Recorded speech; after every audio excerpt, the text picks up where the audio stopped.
Does no one like a clean truck these days? I swear. I don't know if y'all can see that. Oh, my Lanta. Oh, wow.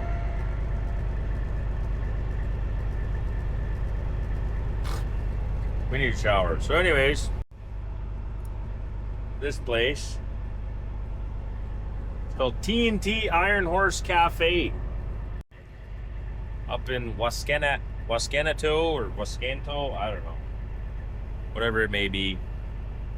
Like the only place that I know of that's not Flying J in Sherwood Park or Edmonton that has showers with Lloyd and Husky. So we're gonna go in here, have a shower, and then we're gonna have a bite to eat. And we're gonna get ready to do a little bit of evening riding. Gonna go up and load. So up north in northern Alberta. And yeah, let the truck cool down, get some grub since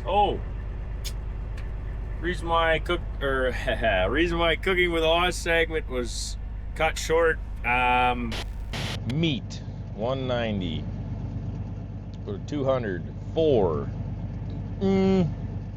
Last time I did 18 minutes on an inch thick sirloin. It was a little overcooked.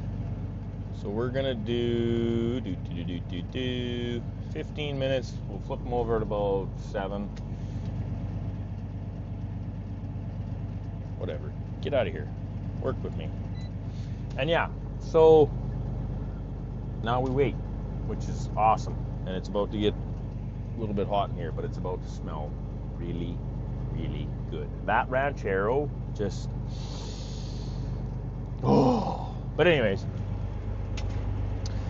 And I mean, realistically speaking, if you guys are wondering, like, you don't even have to pertain this to trucking, is the other thing. You can do this for camping, for a road trip, whatever. Like, it all depends on what your level of comfort is and what you want to do. Now, obviously, I have a little more room than, say, your average Ford pickup. Hey! Why'd you just turn off? Uh-oh. Uh-oh.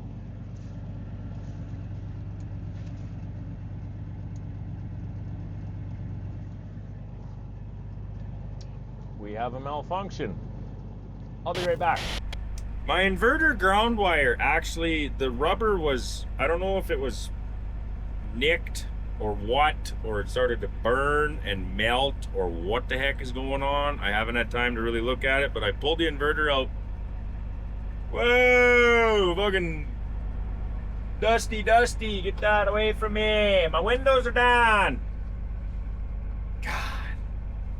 I swear, man, everyone nowadays is like 18th gear across the parking lot.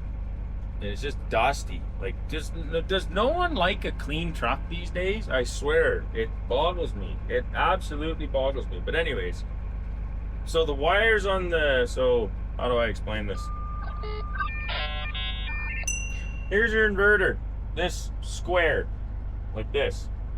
There's 2 ground wires and 2 positive wires coming out the back that run to my main batteries down here on under my step. They were curled in such a way to go through a hole in the floor.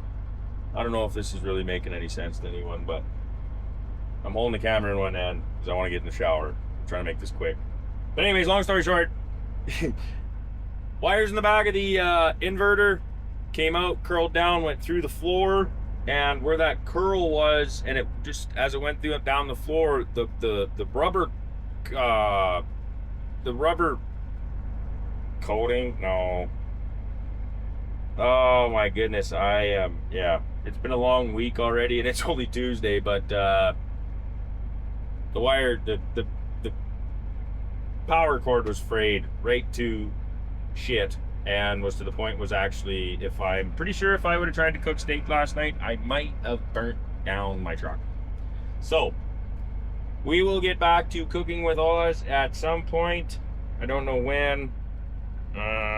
Maybe this weekend I'll get it fixed. I'm not too sure, but I want to get it fixed here pretty soon, just because you know, that's I have my coffee and I eat most of my stuff. So, and if I can try to save a few bucks by bringing everything in the truck, obviously, right? So, but we're gonna go have a shower, get some grub, try to shake off what's already been one hell of a week, or last few days anyways, and we'll yeah, we'll be right back.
Pulling up the load here now. Here we go.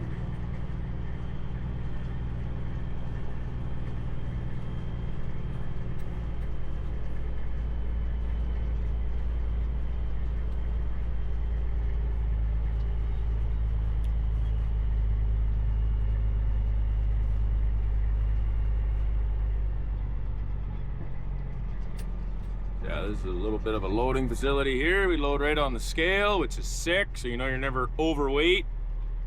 For any of you DOTs that are watching. I don't know, my truck's pretty freaking light here, boys and girls. 20,000. Oh, shush. How do I turn you? You know what? Here's a better thing. Turn off. That's it. Yeah. On the scale. It's kind of chilling now. Perfect. Catch up with you in a minute.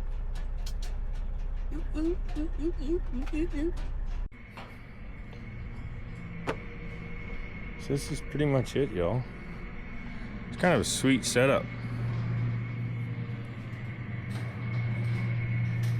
Okay, just load on the scale, drive off, make your U-turn over there, and head on out at the gate.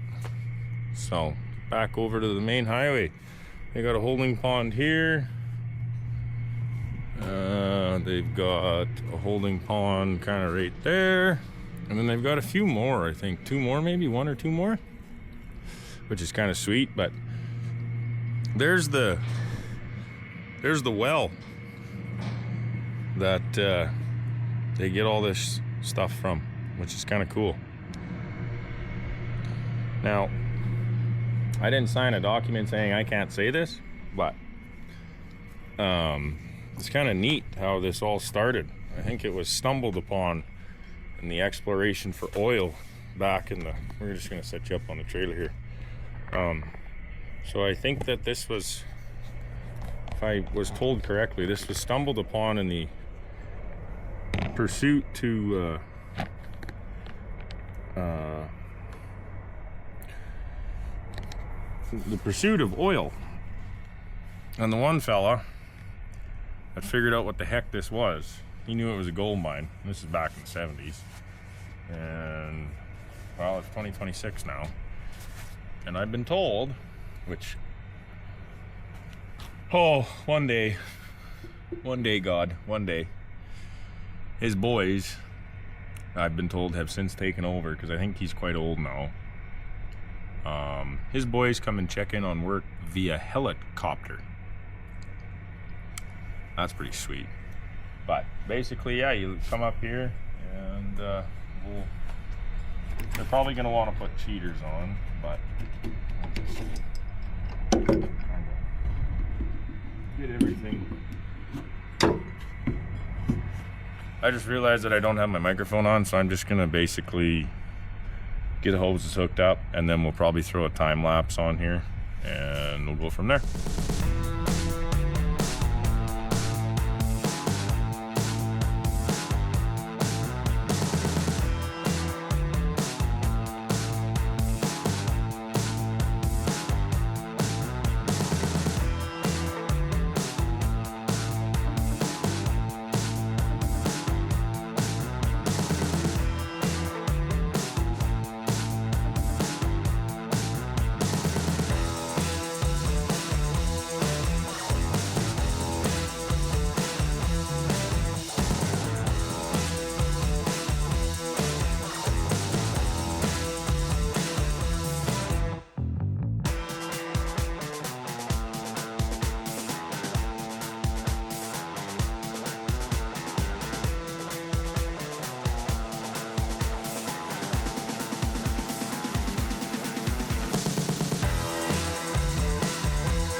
Well, there's another one in the books, folks. Another load down, and she is getting windy.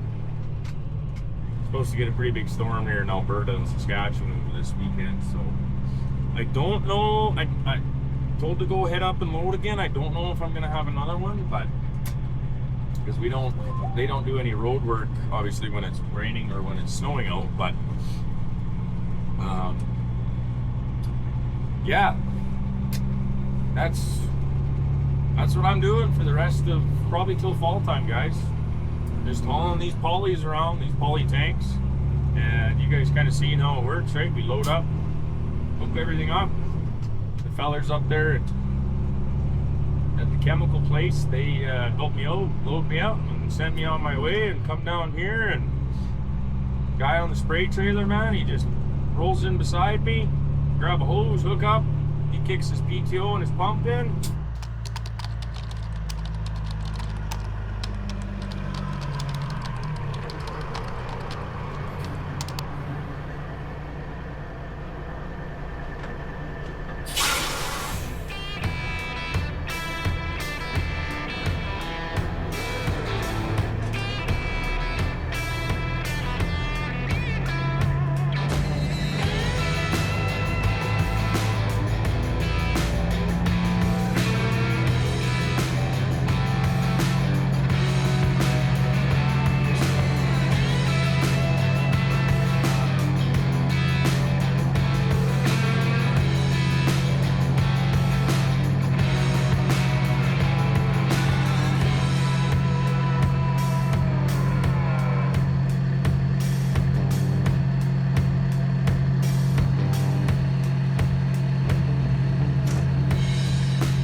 know I'm unloaded, and away we go again. There we go. Jeepers. It's really, I'm still new to these Super Bs in general, and when you get going loaded, the truck just shifts so much differently, because you've got, you know, like I scale out at just shy of 60,000 kgs. Now, for all my American friends, I think that works out to be 132,000 pounds or some darn thing like that. So there's a lot of weight back there. When it gets sloshing, you kind of have to, at stop signs, when you're starting out, when you're slowing down, when you're trying to run and roll and keep your momentum in the hills as you're going down the road, there's a finesse to riding Super Bs or yanking Super Bs with fluid. I now know what all these fellas around, you know, from all the way from Kindersley to Fort McMurray go through, because there's a lot of them. You'll probably start seeing Super Bs everywhere now that you watch this show. And yeah, you guys have an idea, insight, so we'll probably shut her down there. Catch you guys on the next one. Come on. Well, everyone, that's the end of her for now. Another day, another dollar made, you know. If you guys could do me an absolute huge favor, I'd be more than appreciative and grateful for it. If you could give this page a follow, Driving with Oz, share, like, comment, subscribe. Oh man, that would be awesome. And until next time, keep that shiny side up, keep that greasy side down, and we'll check you on the flip-flop. Come on.